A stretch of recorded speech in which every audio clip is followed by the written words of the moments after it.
Hey guys and ghouls, welcome back to the Cozy Ghost. I'm your host October, and welcome back to Cooking Companions. Some stuff is happening, everyone's starving, and I'm not sure what I did wrong. So am I supposed to have kept them awake all night?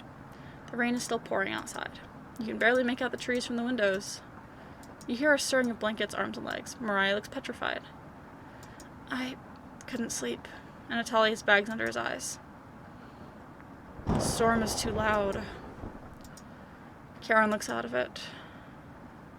The cabin was creaking so much last night. It sounded alive.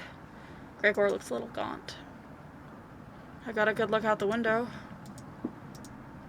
And couldn't see anything due to the rain. Great observation, Gregor. I was so hungry last night. I kept pacing around my bed. When is this going to end?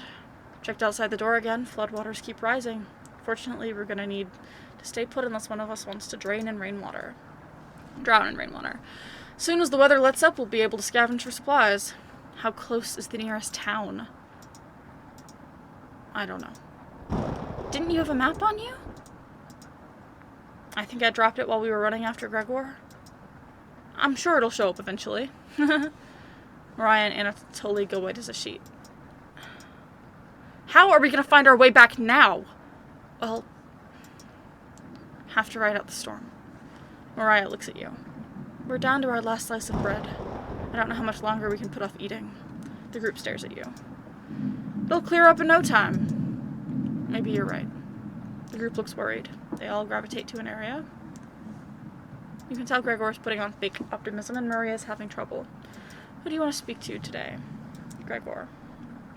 He's the only one I haven't talked to. Oh, hey. I know you already searched the kitchen, but I had to double check. Fool's errand. Wish everyone was in better spirits. Can't rain forever, right? Rainfall in this area can last days to weeks. You tell Gregor to stay strong. You know what? Thank you. The group is really thankful for your kindness. Gregor blushes a little bit. I always wanted to be the one that kept everyone in good spirits. But it's obvious you do that much better. He's looking at you fondly. You're sure Gregor will remember that. Okay, I have a good relationship with everyone except Anatoly, which is pissing me off, because I tried to be nice to him. The rain is pounding hard against the wooden cabin, but at least none of it is getting inside. You tell Gregor to keep his spirits up and join the others. You call everyone together. They look grim. You cut the tension in the room with a knife. Everyone is staring at you. They're expecting that last piece of bread for dinner. You bring it out. Everyone cannot take their eyes off of it. Expect everyone to take a pinch, and slowly all five of you tear it apart like... Everyone studies a piece of bread carefully, wondering how long it'll last. Karen is the first to eat hers. He chews each bite a few hundred times before swallowing. Tolly chews it cautiously, opening his mouth once he finishes each bite. Maria nibbles silently. Mariah, eyes wide, moving from person to person. And Gregor. Gregor just pops it in his mouth like a cherry. It was gone in an instant. The group thanks you awkwardly. It's not much, but you've run out of options. You wish everyone good night and get ready for bed.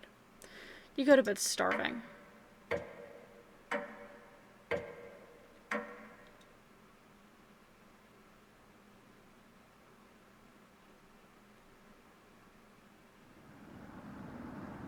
Good morning. Morning. Let me check if the rain has stopped.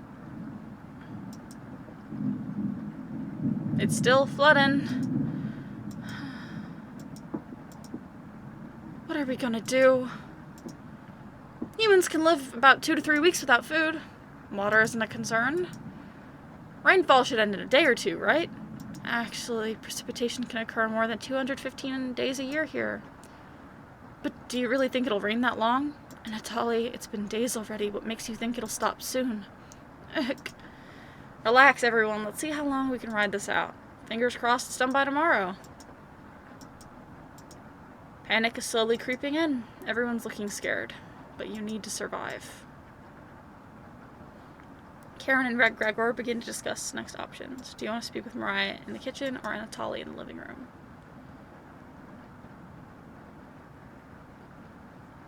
Let's speak with Mariah. Hey. Mariah looks relieved to see you. Our relationship is stronger. How are you holding up? Better question, how are you holding up? Not very good.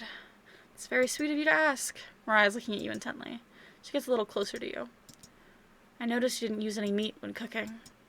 Usually I have to pick it out of the foods the others make, but you respected that. Thank you. Mariah's looking at you with admiration. I need to speak with Gregor for a minute, but thanks again. You're definitely sure Mariah will remember that. Did I have the option for meat? Was that an option that I had? You decided to check out the drawer again. You asked Potato where the others are. They'll be back. They wanted to explore the labyrinth of tunnels around the cabin. Surely you've seen the mouse holes, right? They connect all over the cabin. Must have been some mouse that created them, or something worse. Anyways, I'm not going to sugarcoat this. Things are going to get worse from here on out. You have a feeling Potato's telling the truth. You realize some drool is leaking out of your mouth. Disgusting. Don't even try to eat me. You'd just get deathly sick if you tried. From the look of you, you need to retain all the water you can. From rationing to cooking, you failed every common sense measure for basic survival this week. You knew something like this would happen, right? Never mind. The floodwater's rising, and no food now. I think it'd be a great time to go over the fundamentals of starvation with you. When experiencing starvation, there are 4 factors that will determine if you live or die. Age, height, weight, and your degree of activity or inactivity. You've been especially lazy, so I think you'll survive a little longer than the others. The Harris-Benedict equation can help you figure out how many calories you need to simply maintain your current weight. The equation produces a number called the basal metabolic rate, or BMR. Stay with me here. BMR 655, 4.35 times weight in pounds, plus 4.7 times height in inches, minus 4.7 in age of years. Got it? For fun, let's try it out on someone here. Mariah. Using Harris-Benedict, she looks like she's 120 pounds, 5 feet, 5 inches. How about 20 years old? Crunching the numbers, I think she'd need about 1,388 calories daily. But that's being abnormally stationary. She'd have to lay in bed all day, all night, just eating, breathing, and using her brain. Not very common when you're starving to death. People tend to get up more. She was being very active, let's say swimming through floodwaters. We need to multiply that by 1.9. So now she needs 2,638 calories per day. That's quite the difference, especially if you didn't ration the food properly, which you didn't. I guess that wraps up our first survival lesson. Hopefully we'll never have to speak again. Okay? You shut the drawer, going over the numbers again. Well, now I'm confused. Because I didn't really think I had options here. Am I stupid? Am I dumb? I might be. I don't think any of this can take this much longer. Gregor's voice starts to crack. I don't want to ask this, but it's time. One of us needs to go outside and search for food. Everyone is silent. I'll go. Mariah! I used to swim all the time near my house, so I probably have the best chance of swimming through floodwaters. No! Let me go instead. You won't get very far if anything happens to your glasses, Anatoly. You're blind as a mole rat, remember? That's true, but, little guy, let me go. Gregor, Sounds good to me. Karen! His arms are definitely the longest, so he'd probably be the best at climbing trees out of all of us. No, that wouldn't be right, Gregor. Let me go instead. I get that none of these options are good ones, but we need to find food or help. Gregor grabs a branch from the woodpile. He cuts it into different measurements. Since we can't come to a consensus, let's draw for it. We'll each pick one from my hand. And the shortest will go outside to search for food. You're not worried about drawing. You saw Gregor cut the branch lengths, so you can tell which is the biggest of the bunch. You pick it. You watch the others intently. Will it be Gregor, Anatoly, Karen? Will it be... Looks like I've got the shortest. Mariah. Mariah. It's okay. I watched Anatoly forage earlier, so I'll know what to look out for. Just swim until you find higher ground, then scout the area. Maybe you'll find a fish out there. Varun looks heartbroken. Karen, Anatoly, Gregor, I'll keep us alive. I promise. She promised. Everyone watches as Mariah leaves the cabin. The silence is deafening. Goodbye. The door shuts behind her. You can faintly hear her yell about how cold the water is, and then silence. Sure, we'll see her again.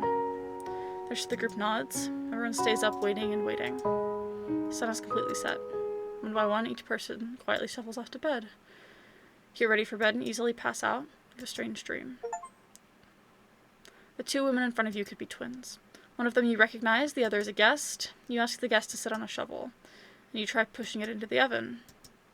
Her legs are so strong you can't get her into the oven. You curse at her repeatedly.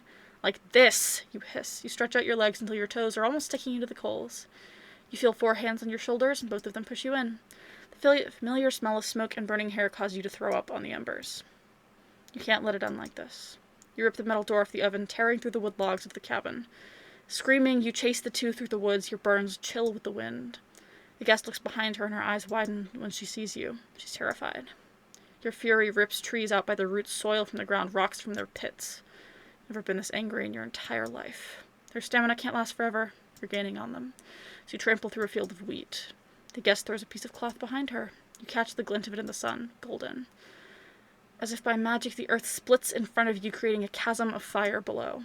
You fall into the pit, screaming as your eyes begin to sizzle from the heat. Hellfire fills your lungs. You're unable to scream anymore. You wake in a cold sweat.